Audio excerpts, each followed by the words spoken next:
Hey guys, Rick Stone here from Our Stoney Acres. Welcome to my YouTube channel. Today we are going to be talking about 5 seeds that you can be starting indoors in late January if you live in zones 5 through 7. Now, I know it sounds crazy. I know it seems like it's really early, but there are actually some plants that we can get started. One that you absolutely need to get started in late January for setting out later in the spring in your garden. So that's what we're going to be talking about today. Before we get started, please make sure that you subscribe to my YouTube channel. Click that notification bell so you get notice every time I release new videos. Also, please go over and follow us on Instagram. We'd love to have you over there. We've got a good following there and would love to have you come join us there as well.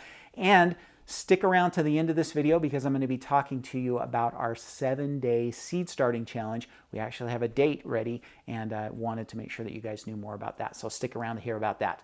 All right, so you're here to learn about seeds that we can plant in late January. And I know it feels very early, but we do need to be getting some seeds started indoors that we can then transplant out later in the spring. Okay, and the first one on the list is onions and leeks, and we're going to treat those as one.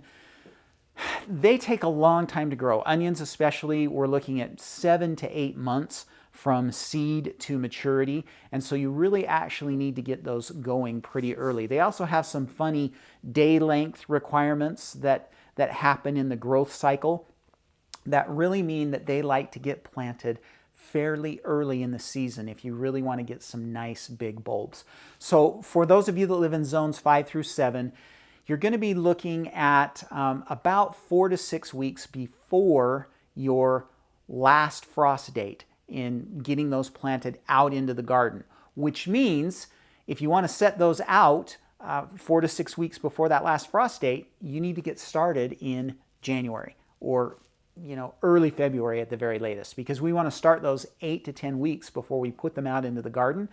And say, for example, your last frost date is May 15th.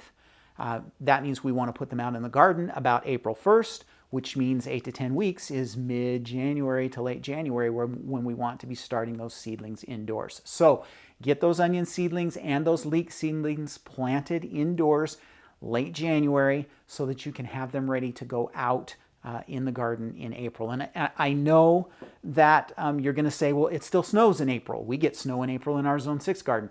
That's okay. Onions and leeks are going to be fine with cold weather and snow. As long as the really, really cold weather has passed, they're going to do just great. So it's time to get them started indoors so that you can get them transplanted out at the right time in, early to mid-April is when we're going to be targeting. So it's time to get them going, okay? All right, so that's number 1 on the list.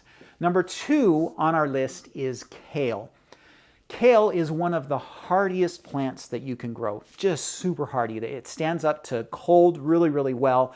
Small plants, big plants, whatever, they're going to stand up to cold really well. And so January is a perfect time to get your first planting of kale indoors. You're going to plant them indoors so that you can transplant them out into your garden in mid to late March. And again, I know, snow, cold, I understand, but you want to get some in now because you can take those out and they're so hardy that they're going to do really well, and it's going to get you a super big head start on your growing season with kale. And the other thing about growing kale that early in the season is the cold actually makes the leaves taste better. It sweetens them up and makes them really, really nice. So now is the time in January to get your first planting of kale ready to go out. Mid to late March is when you're going to want to target to getting them out into the garden. So get them started now, okay? All right, next on the list is collards. So collards are not quite as hardy as kale. Pretty close, but not quite as hardy. So you'll want to consider maybe having some fabric row cover or something like that you can throw over your collards once you've planted them out into the garden to keep the worst of the cold weather off of them. But ultimately, they're going to do very, very well. And so, a good 8 weeks indoors is going to give you a nice transplant to go outside. So if you start them in late January, they'll be ready to go out mid to late March. Perfect timing for your first planting of collards to get out in the garden. So get them going now. Next on the list is lettuce. Now, lettuce is not as hardy as collards and kale, for sure, or onions. But there are some varieties of lettuce that actually do really well in the cold weather. They're obviously a cool weather crop, and so they're going to like the cool weather. But if you choose varieties for this first planting that are super hardy, then they're going to do really well when you put them out into the garden in March, okay? So we're talking here about varieties like Winter Density. That one is going to do really well. And then the other varieties that are going to do really well, which will kind of be surprising to you, is Summer Crisp lettuces, okay? So Summer Crisp lettuces are a variety of lettuce that actually do really well in the summer. They stand up to the heat. They don't get tip burn. They don't get bitter. They don't bolt. But they also do really well in the cold. They're just an overall hardy lettuce plant, and so they do really well in the cold as well. And so you're going to be looking here for varieties like Nevada, Muir, Magenta, Fusion, or Cherokee. Okay, all of those are Summer Crisp lettuces and will do well in the cold too. So you can set those out mid-March and they should be fine. Now, little hint for you, this is not sponsored. Johnny Seeds sells all of those varieties on their website. And so if you're interested in getting some of those seeds to start, that's a good place to look for them, okay? So get those planted late January. You're going to put them out mid to late March, and they're going to do really well and give you your first salads of the season, okay? Now, last on the list of vegetables is Swiss chard. Now, Swiss chard is kind of a finicky plant. It's very, very hardy when it's small. When the plants are small, it stands up to frost and freezing really, really well. When it gets bigger, then it doesn't hold up to that frost and that cold quite as well as some of the other plants we've talked about. But you're going to be planting out small plants in mid-March. If you start them now in January, they'll be small in mid to late March, and they're going to be very, very hardy, and they're going to be fine. You might consider, again, throwing a fabric row cover over those, but they should do really, really well. So you can start Swiss chard now in January, plant out middle to late March, and you're going to So that's the 5 vegetables. Now let me give you a bonus. There are some flowers that you can be starting indoors in January as well. So these are some of the cool season annual flowers. So we're talking things like pansies, snapdragons, geraniums, claytonia. All of those could be planted indoors in January, and they're going to be set out a little bit later, probably first to middle of April is when you're going to be targeting those, because they need a little more time. They need 10 to 12 weeks before they're set out. So if you want to have those kind of cool season flowers, January is the time to get them started indoors, okay? So if you've got space and you want to grow a few flowers as well, then January is the time to get those out. Now, really quick, I did mention protection and protecting these crops. All of them are going to do okay.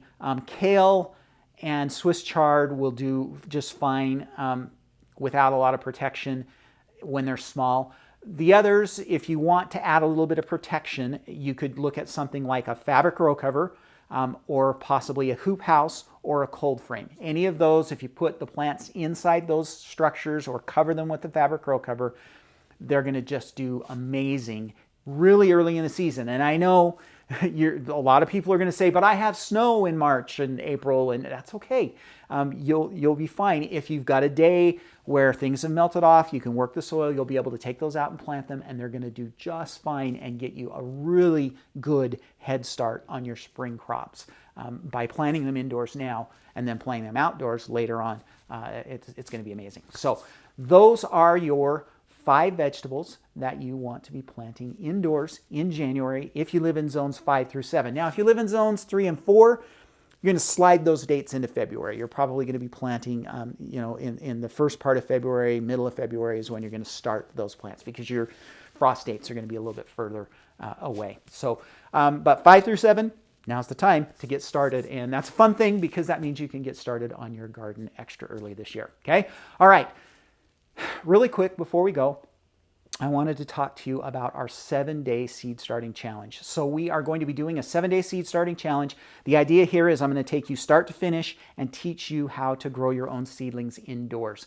We'll have 7 days of instruction, about 15 to 20 minutes each day with a workbook and an assignment to do every day. And then we'll have on the 8th day, I'm actually going to do a live Q&A so that you guys can ask questions. We'll have some prizes. I've got some companies that have sponsored some prizes, so we'll do a prize drawing at the end. A lot of fun going on. And this is going to be a lot of work for me and my team.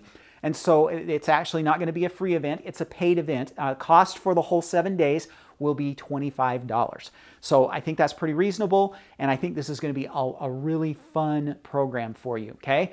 Now, we're still taking people on the wait list, and so you can go click on the link down in the description below. That will take you over to sign up for the wait list. We'll be signing people up for the actual course here in just another week or so, but if you want to go get on that wait list, right now is the time to do it. Get on that wait list, and this will probably be the last time that I really communicate about it in a video.